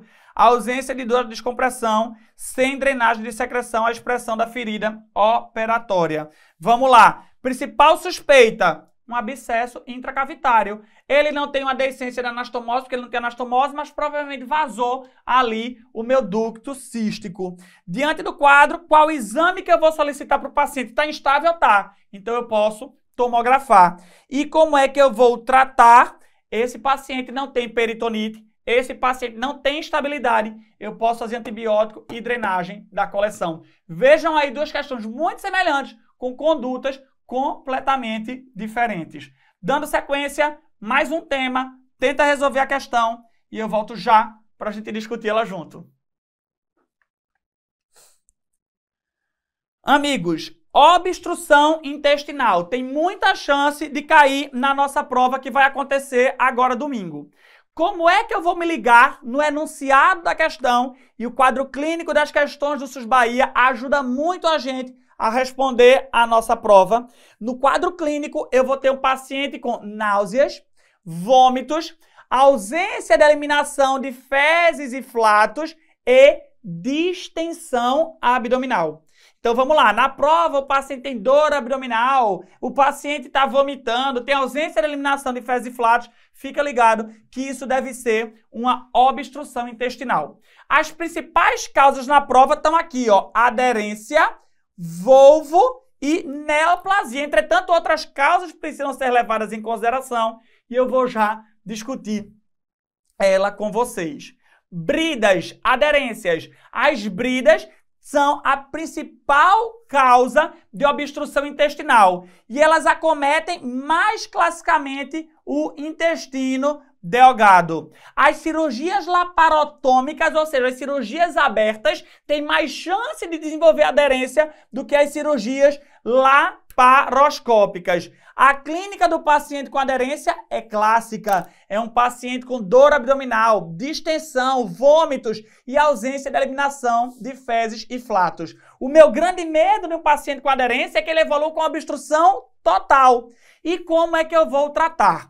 Se o meu paciente está estável e sem complicação, sem peritonite, sem pneumoperitônio, sem nenhuma suspeita ali de instabilidade hemodinâmica, o tratamento é clínico, dieta zero, sonda nasogástrica aberta, tratar distúrbios hidroeletrolíticos, colocar o paciente para deambular. Se o paciente tem peritonite ou presença de complicações, como instabilidade, por exemplo, ele vai de pronto à cirurgia. E caso o meu paciente não melhore do tratamento conservador ou evolua com complicações, a gente vai partir também para o tratamento cirúrgico. Dando sequência, volvo. O que é um volvo? O volvo é a torção sobre o próprio eixo de uma alça intestinal. Normalmente, o cólon sigmoide é o mais envolvido e, em segundo lugar, a região cecal. A gente vai ter ali como grande sinal de imagem o sinal do U invertido, o sinal do grão de café. E como é que eu vou tratar? O tratamento é baseado na distorção do volvo e evitando as recidivas. No volvo de sigmoide, eu posso desfazer a torção com a colonoscopia, se o paciente não está instável, não tem evidência nenhuma de isquemia, e levo ele para a cirurgia após estabilizá-lo. No volvo de seco, eu não posso fazer a torção, a distorção, na verdade, com a colonoscopia. Esse paciente vai diretamente para o tratamento cirúrgico. E fecaloma. O fecaloma é uma causa clássica de obstrução intestinal. Acomete mais frequentemente pacientes idosos, acamados, constipados, com déficits neurológicos. Clinicamente, eu vou ter o sinal de Gersuny ou Gersuni, eu vou palpar o abdômen do paciente, eu vou ver uma massa moldável na sua região abdominal, é o cocô gigante que está ali, você está moldando ele. E como é que eu trato? Suspenda medicamentos que diminuam o trânsito gastrointestinal. Dê laxativos, faça flitenema ou, em casos refratários, parta para o tratamento cirúrgico. Vamos agora dar uma olhada na nossa questão. Mulher, 62 anos, apresenta-se ao pronto-socorro com dor e distensão abdominal há 2 dias. Ela tem dificuldade para evacuar e fezes ressecadas. Nos últimos dias, ela teve a diarreia paradoxal, ó, eliminação de fezes líquidas. Ela tem um câncer de mama metastático, usa uma droga que lentifica o trânsito gastrointestinal. Abdômen distendido, obstruída, ruídos reduzidos, dor à palpação. Meu paciente tem dor abdominal, distensão, ausência de eliminação de fezes e flatos. Ele tem um abdômen agudo obstrutivo. Ela tem uma massa palpável em fossa ilíaca esquerda, sinal de Gersony. Qual o diagnóstico completo mais provável dessa paciente? Uma obstrução intestinal por um fecaloma. A conduta imediata mais adequada para confirmação do diagnóstico: toque e sinta a massa de cocô ali na sua mão. Ele pergunta aí o que é que eu devo fazer, tá? Qual é a droga de primeira escolha? E essa questão foi mais chatinha por isso, para tratar a paciente. Segundo o INCA, a melhor droga para o paciente neoplásico é o bizacodil. Questão muito chatinha esse item C, mas tá aí o gabarito da nossa questão. Mais uma questão sobre obstrução, e é por isso que eu digo que tem grande chance de cair novamente. Paciente do sexo feminino, 65 anos, tem empachamento e distensão abdominal há 5 dias. Náusea e vômito. Perda de peso e obstipação progressiva. Fez uma artroplastia de quadril há 5 anos. Temperatura ok, frequência ok, pressão ok. Abdômen distendido, tenso, dor à palpação difusa e descompressão negativa. Toque sem alterações. Fizemos a radiografia. Ele pergunta a principal hipótese etiológica. O que é que ele tem? Ele tem uma obstrução intestinal. Ele tem distensão, ele tem ausência de eliminação de fezes e flatos e ele tem dor abdominal. Aderência intestinal. Aderido pelo quê? Que ele nunca fez na cirurgia abdominal. Ele operou, sim, querido, ele operou uma artroplastia de quadril, ele não operou o abdômen. Isso não é uma aderência. Volvo de sigmoide. Cadê o sinal do U invertido? Cadê o grão de café? Paciente não tem. Fecaloma. Se ele tivesse fecaloma, eu teria ali, ó, no toque retal, presença de fezes. Eu teria aqui na região pélvica o sinal do miolo de pão. Eu também não tenho. Sobra pra gente a hipótese de neoplasia. Inclusive, minha paciente tem aí a história de perda de peso que aumenta a chance de fato de a gente estar diante de um quadro neoplásico. Gabarito da questão alternativa C e vamos a mais um tópico comumente cobrado na prova do SUS Bahia. Tenta resolver e a gente discute já esse assunto junto. Cirurgia bariátrica. Primeira coisa que a prova vai perguntar para a gente é quando a gente vai indicar uma gastroplastia para o paciente. Primeira coisa, eu tenho que lembrar da classificação e do diagnóstico de obesidade. O diagnóstico de obesidade é feito através do IMC, obviamente é um método que tem suas falhas, mas é através dele, do peso dividido pelo quadrado da altura, que a gente vai chegar aí no IMC do paciente e indicar ou não a cirurgia, né? O paciente no obesidade grau 1, ele tem um IMC entre 30 e 35, obesidade grau 2 entre 35 e 40, e obesidade grau 3, um IMC maior que 40. E quando é, então, que eu indico? Nos pacientes com obesidade grau 3, o IMC maior ou igual a 40, ou então pacientes com IMC grau 2 associado a comorbidades causadas ou agravadas pela obesidade. Que comorbidades são essas? Estão aqui descritas: hipertensão, diabetes, apneia do sono, insuficiência venosa, desconforto com autoimagem, depressão, alteração hormonal, esteatose hepática, doença hemorroidária, doença cardiovascular, dislipidemia e uma coisa que é super importante, a gente precisa compensar o paciente antes da indicação da cirurgia. Então, se ele tem uma descompensação pressórica, uma descompensação respiratória, a gente precisa compensar esse paciente antes de se submeter à cirurgia em questão, né? E existem dois tipos de técnicas, dois grandes tipos de técnicas na cirurgia bariátrica. Há técnicas restritivas, cujo objetivo é a redução do volume do estômago, o paciente, consequentemente, vai comer menos e vai perder peso. Existem técnicas desabsortivas em que o canal alimentar, ou seja, a área em que a absorção dos alimentos ela vai estar diminuída e o paciente, consequentemente, vai perder peso.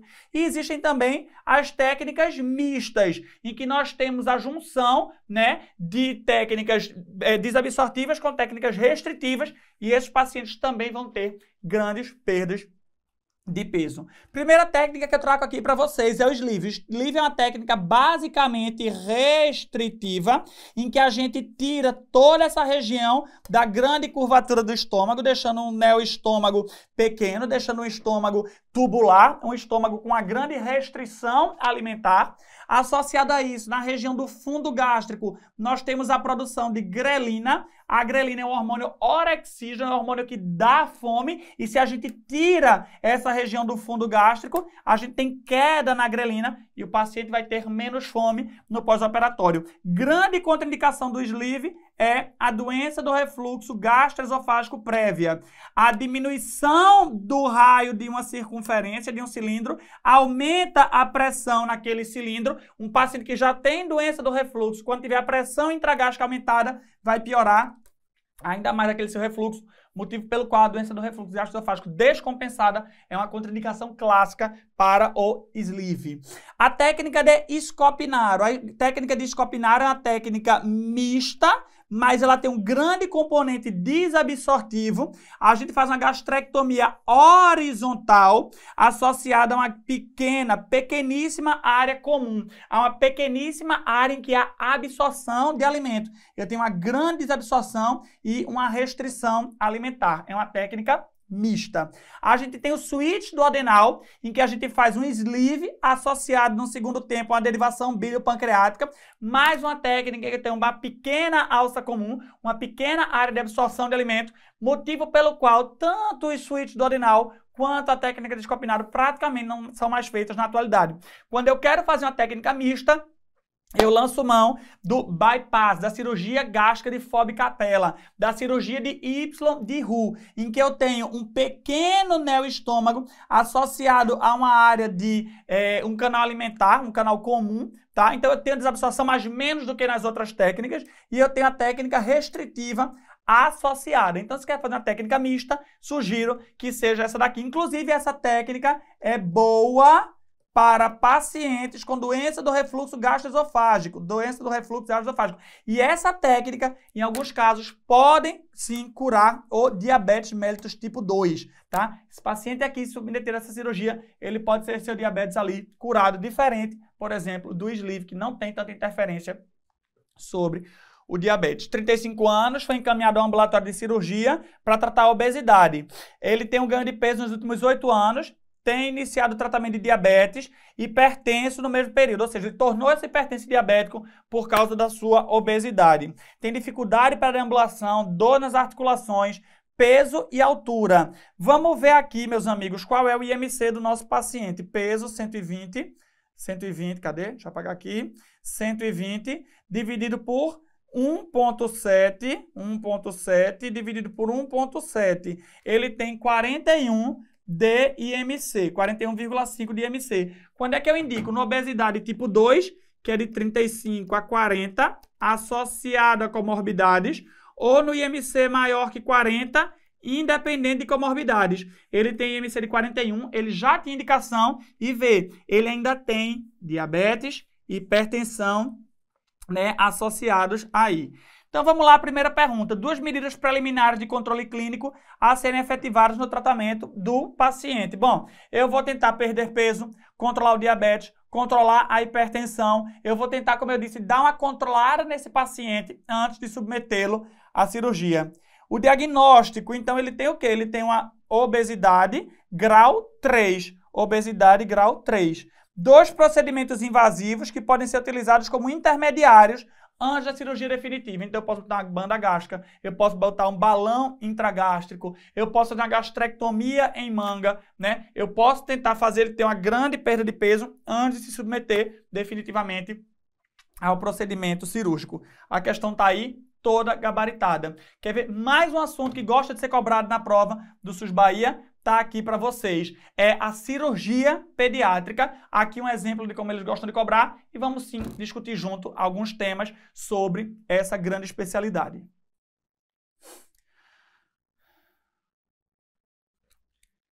Criptorquidia. O que é a criptorquidia? É a falha na descida do testículo. É aquele testículo que ele não está posicionado na bolsa escrotal. E aí eu posso ter duas possibilidades. Eu tenho um testículo palpável ou um testículo não palpável. Quando o testículo é palpável, ou seja, eu consigo senti-lo na região inguinal, ele é um testículo retrátil. Ele é um testículo que está na região inguinal ou ele é um testículo ectópico, tá? Ele é um testículo ectópico, ele é um testículo que não está na bolsa escrotal, é um testículo palpável. O testículo não palpável, ele está em duas posições. Ou ele está na região abdominal ou ele é ausente. O testículo não palpável, que está na região abdominal ou ele é ausente, eu não formei ele vai ter a indicação de laparoscopia, porque ele pode estar na região abdominal e se ele estiver na região abdominal, eu tenho que descer aquele testículo. O testículo não palpável, ele tem como grande importância isso aqui, ó, porque o testículo ectópico, ele está submetido a uma maior temperatura, porque ele está dentro do abdômen, porque ele está na região inguinal, e ele pode ter um maior risco de neoplasia, de hérnia inguinal, de infertilidade. Então, daí a grande importância do testículo ectópico para a nossa prova. Como é que eu vou tratar? Se o paciente ele tem um testículo ali palpável, eu posso fazer o tratamento expectante até os 6, 9 meses de vida. Então, até 6, 9 meses eu posso esperar ele descer. Se ele não descer de forma espontânea, eu vou fazer a orquidopexia. Eu vou descer aquele testículo e fixar na bolsa escrotal. Entretanto, testículos abdominais, eles não conseguem descer para a região inguinal, para a região da bolsa escrotal em um único tempo. Daí eu faço a cirurgia em 2 tempos, a famosa cirurgia de Fowler-Stephens. A atresia de duodeno faz diagnóstico diferencial com estenose hipertrófica de piloro. Atresia de duodeno e estenose hipertrófica de piloro. A atresia de duodeno, presta atenção aqui comigo, esôfago, estômago e duodeno. A atresia de duodeno é aquele duodeno que ele tem uma obstrução. Ele está atrésico. E eu vou te mostrar o que é que vai acontecer. A atresia tem 50% de associação com outras malformações. Ele tem associação com prematuridade e com síndrome de Down.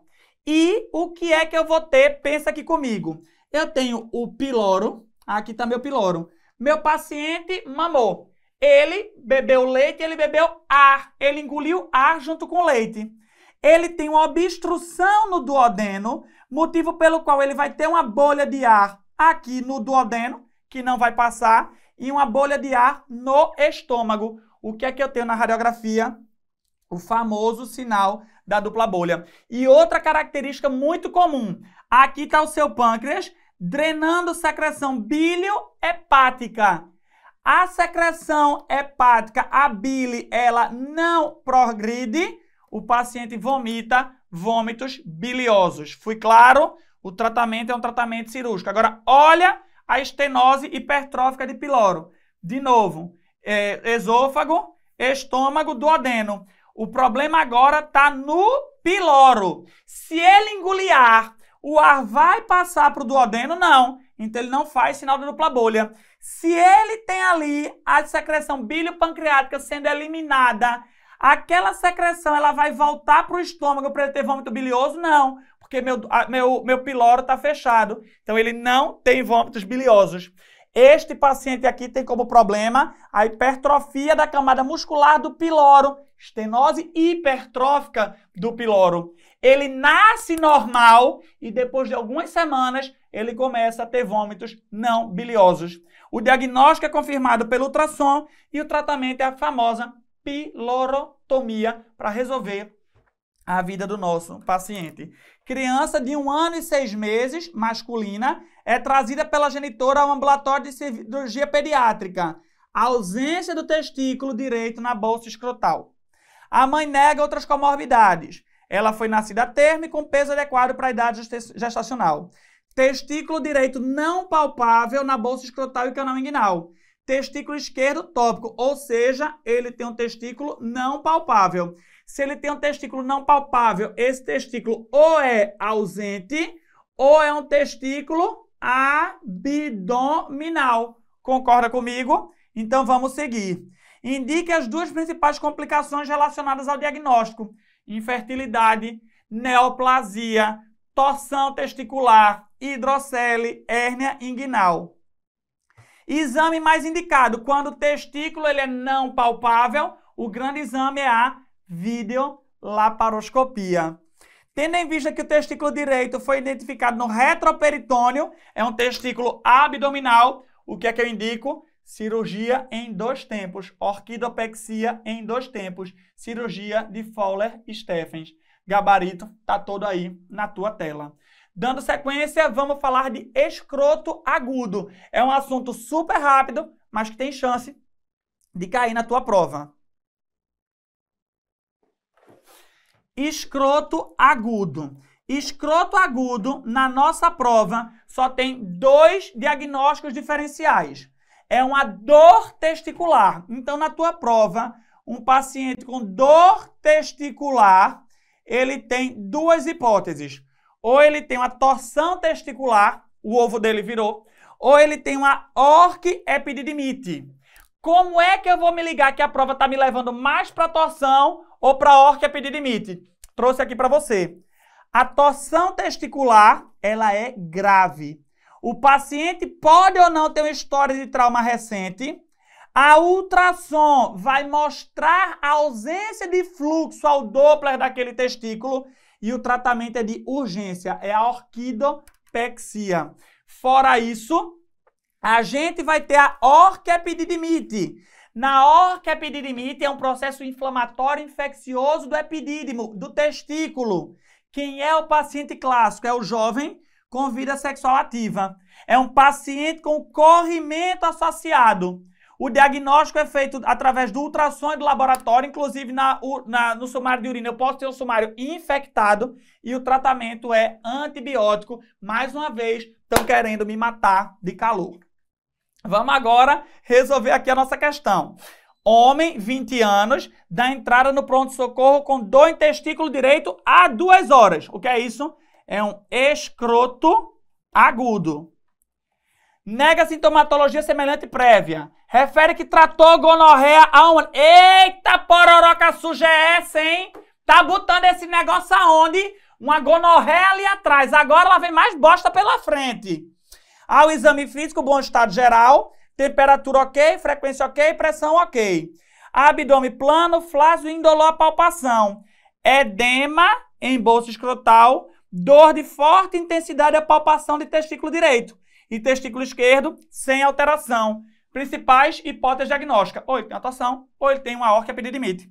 Qual o exame mais importante agora? É o Doppler. Eu preciso ver se eu tenho ou não tenho fluxo naquele testículo. Ultrassom com Doppler. 2 procedimentos cirúrgicos necessários caso ele tenha inviabilidade do testículo direito.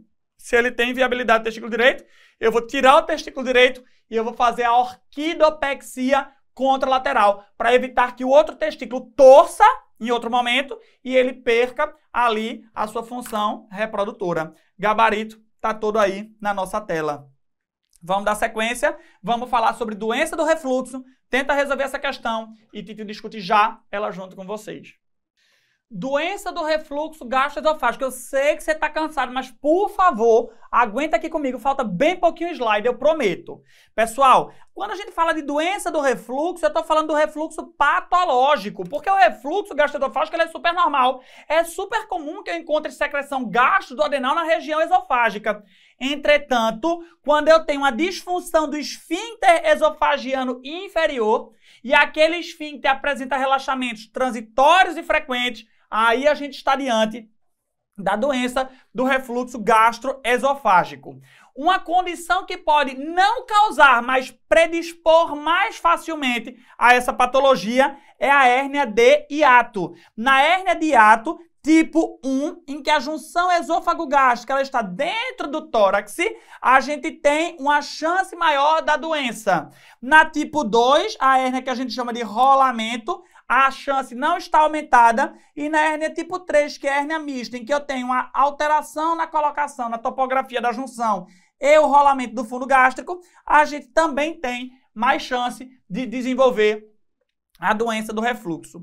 Existem sintomas típicos e atípicos para a doença do refluxo. Os sintomas típicos são queimação retroesternal e regurgitação amarga, e os sintomas atípicos normalmente são extraesofágicos. Então a prova falou de pirose e regurgitação, lembrou de sintomas típicos de doença do refluxo. O diagnóstico é feito através de um teste terapêutico com uso de inibidor de bomba de prótons. A endoscopia ela não serve para diagnosticar, não se assuste não. Ela serve para avaliar diagnósticos alternativos e complicações, uma vez que 50% tem endoscopia completamente normal. O padrão ouro é a pH-metria de 24 horas e a manometria ajuda a confirmar aquela disfunção do esfíncter esofágeo inferior com os seus relaxamentos transitórios e frequentes. O tratamento é clínico, entretanto, pacientes com sintomas refratários, mal controlados, impossibilidade de tratamento clínico ou opção pessoal podem ser submetidos ao tratamento cirúrgico, bem como os pacientes com complicações. O tratamento é a confecção de uma válvula, é uma fundoplicatura que pode ser total, fundoplicatura de Nissen, em que o fundo gástrico abraça completamente a região do esôfago, ou as fundoplicaturas parciais anterior ou posterior. Homem, 35 anos de idade, vem para consulta queixando de queimação retroesternal. Às vezes sente gosto amargo na boca, pirose e regurgitação, doença do refluxo gastroesofágico. Não tem epigastralgia, não tem empachamento. Ele piora quando come molho de tomate ou toma refrigerante. É um animal, então para de tomar refrigerante e comer molho de tomate. Não tem comorbidade, exame sem alteração. A endoscopia tem uma gastrite e H. pylori negativa. Está fazendo omeprazol há 2 semanas, tendo tido melhora dos sintomas. Já fez outras vezes, mas ele tem recorrência do sintoma quando suspende a medicação. Ele está preocupado porque ele foi ler no Dr. Google e ele viu que o omeprazol pode causar demência.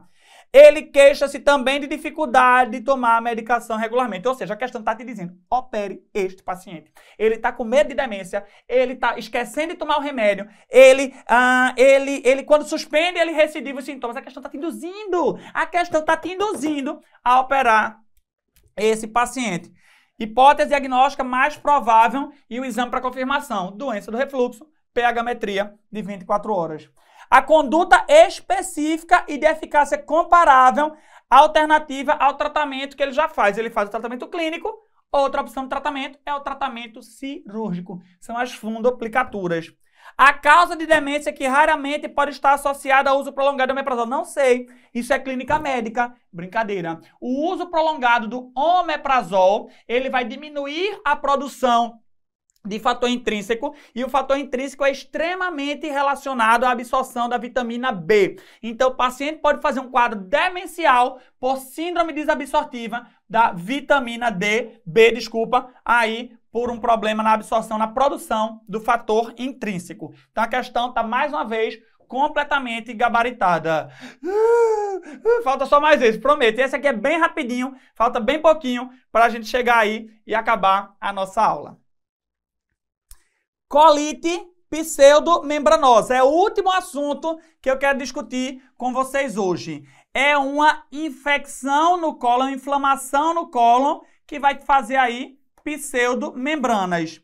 E o que é a definição? É uma colite, é uma diarreia causada pela produção de toxinas bacterianas. A toxina A é a toxina B. E elas são produzidas por uma bactéria que eu vou te dizer, Dimas, eu tenho tanta dificuldade de decorar. É tão difícil. É o Clostridium difficile, o causador.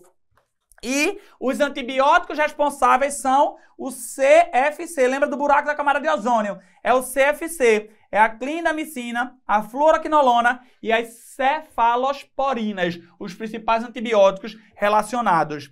A gente toma esse antibiótico, ele mata a bactéria que está causando a minha colite, porém, ou qualquer outra patologia, porém, eu faço um super crescimento bacteriano do Clostridium difficile. Na minha prova, o paciente clássico é um idoso que fez uso recente de antibiótico.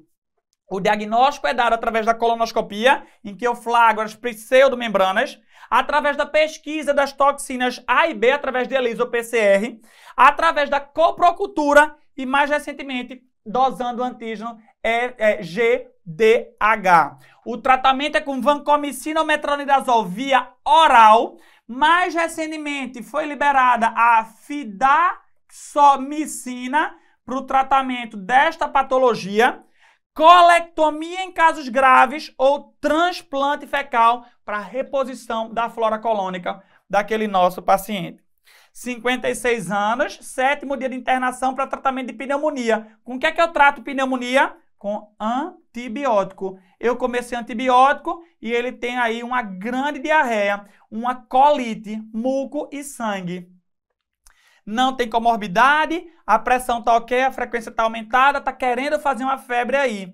Dor à palpação abdominal difusa. Foi solicitada a coprocultura, eu estou aguardando. Considerando o quadro clínico, qual a hipótese diagnóstica mais provável? Colite pseudomembranosa. 2 exames laboratoriais. Colono, coprocultura já foi, antígeno FGDH, pesquisa das toxinas A e toxina B. E aí ele pergunta droga de escolha e a via de administração, vancomicina via oral. Depois dessa aula, só me resta dizer que encontro vocês no sábado, no nosso evento presencial, aí em Salvador, e eu desejo uma excelente prova a todos. Um grande abraço a todos.